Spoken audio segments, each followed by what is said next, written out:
Hi everyone, welcome back to another vlog.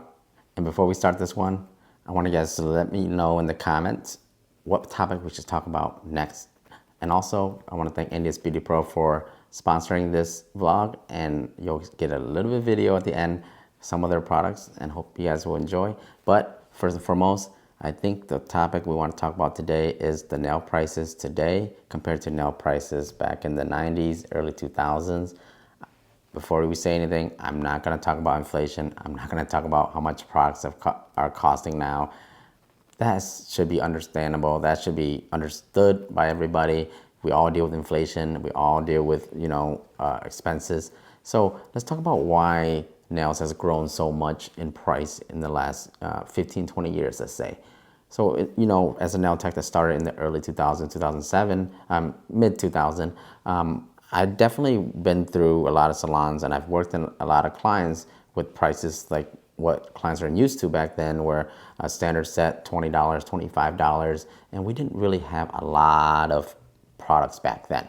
As in what clients are used to, we only are limited to a certain amount of services that we can provide because we didn't have the products, or clients were requesting anything too crazy with designs or anything like that either. We had either just, you're gonna get a clear powder, regular polish, French, airbrush machine. I think when pink and white became such a big thing was the biggest ticket for getting your nails done is pink and whites. I think that some areas $75, $60 average, depending where you're at. But the pink and white service would allow us to introduce color powder as a whole. Now is almost like a permanent, almost like a gel factor, so the clients don't have to worry about it, chipping or something like that. They're French chipping. So French is really big. We're talking about standard French, not the French we have now. But going back to what clients were getting, nails at that time was a client coming in, and whatever price it was in their area, they're pretty much okay with it, because anywhere they go, it's going to be around the same price. You're limited to how many services you can do in the salon. And at that point, the clients don't really complain about prices so much. But as we grow the nail industry, let's say mid 2000 to late 2000, we got social media becoming such a big boom, and now products were coming out. Manufacturers, distributors, selling to salons. We got gel introduced. We've got, different techniques. We've got, a new different generation of clients coming in. The older generation, pedicure, manicure was one of the biggest things. Nails for them were just, something to come in, get themselves maintained.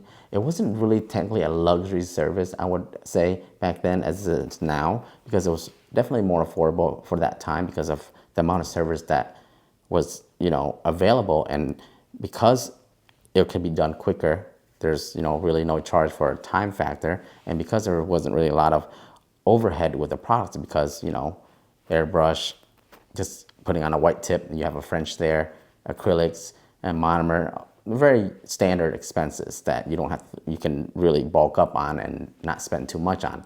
So as it grew, now we have a new generation of social media nails. And one of the reasons why you have to understand with the pricing is that nail techs has grown. Your standard nail techs back then come in, work, they're limited to what they can do.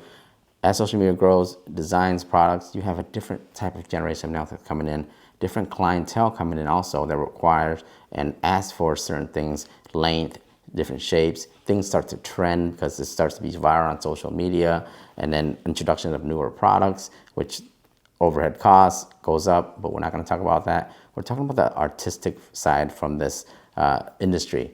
Nail techs are no longer, the nail industry has gone to the point where nail techs are able to show their artistic side, and the clients can also express, interest in the same passion. There are clients out there that love doing these long nails and designs as a form of expression, and it became a more luxury service because the prices started going up, because nails are starting to take longer to do, and it's more unique in a sense where you're not just going in and getting a standard white tip anymore, or a fill, wearing one color, and which is, for a lot of the older generation of salon goers that are getting their nails done, you may not understand that in that sense, because for someone that has been getting their nails done $40, $30, for years, and then all of a sudden out of nowhere, we got these price tags that are like $100, plus to $200, it doesn't make sense. And this is what I see on social media all the time. There's always this division of what used to be and what is now, because there's two different type of clientels in the market now. And for those that still want the same service, more or less, from the early 90s and mid 2000s, those services are relatively still affordable in certain areas and salons that you want to go to, or even nail techs that are privately done. It's just that now there's a different demographic, different market for these longer design nails, absorbent styles that that nail techs are now providing for the price that people are willing to pay for, as long as they understand it. For a lot of nail techs now, it may seem like it's a good time to come in and do all these long nails and make a lot of money.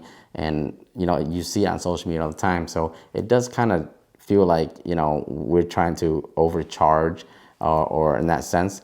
But then again, if you are looking for a specific type of style, if you're looking for a specific type of nail, you're looking for something trendy, you have to know that you're now falling in the category of not just getting your nails maintained, but paying for a luxury service. And once you pay for that luxury service, there's really no price cap when it comes to the word luxury.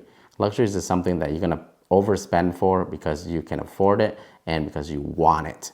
Okay, it's not something you might necessarily need, but it's something you want, so you have to be willing to pay for it. And that is why the nail industry has grown to where it is now. We've pretty much almost double, triple, if not more, in the amount of nail techs in the last 5-10 years that are actually doing nails.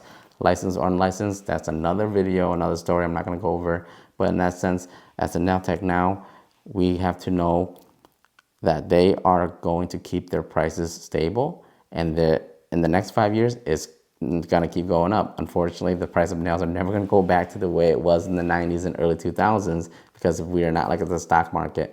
No industry a service industry would ever want to go down in price, based on inflation and all that stuff. But then again, from my personal perspective, pricing wise now, although it's too spread apart, I feel like as an industry, us nail techs, I'm speaking for all of us, we need to find a common ground to kind of just lean it so that it's more balanced, so that the clientels are not looking at $30 and then jumping up to $200.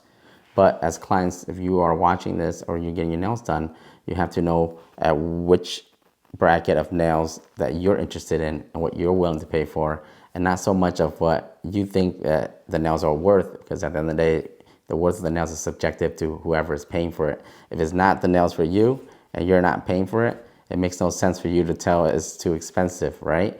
I don't go out there and, if I don't want to buy a Mercedes, I'm not going to go look at everybody driving Mercedes like, hey, that's not worth it. You shouldn't have bought that car, because it's not my type of car. It's not what I'm willing to pay for. So with that being said, I think I want to end this video just that point right there, because we don't want to go too much into all the other stuff. We'll save it for another video. I really appreciate you guys joining me for this vlog, and let me know in the comments what you want to talk about next for the next topic. And I think I'm going to bring on a nail tech probably next week to do a podcast and talk about the industry a little bit. Appreciate all you guys' support on the new vlog, and like always, please hit the subscribe button. And here's a little video from NDS Beauty Pro and some of their products. I hope you guys really enjoy, and I'll catch you guys in the next video. Thank you. Hey guys, have you ever used nail forms before? As a nail tech that's used nail tips throughout my whole career, I only ever use forms whenever I run to a nail biter client and I have to utilize the most of their natural nail plate for my adhesion. NDS Beauty Pro's nail forms are actually very durable and easy to use. And if you buy the bundle, you actually get the storage box, which is a great idea, because sometimes storing these forms in your drawer can get dirty and the stickers come apart. This will allow you to store it cleanly and definitely use what you need when you need it.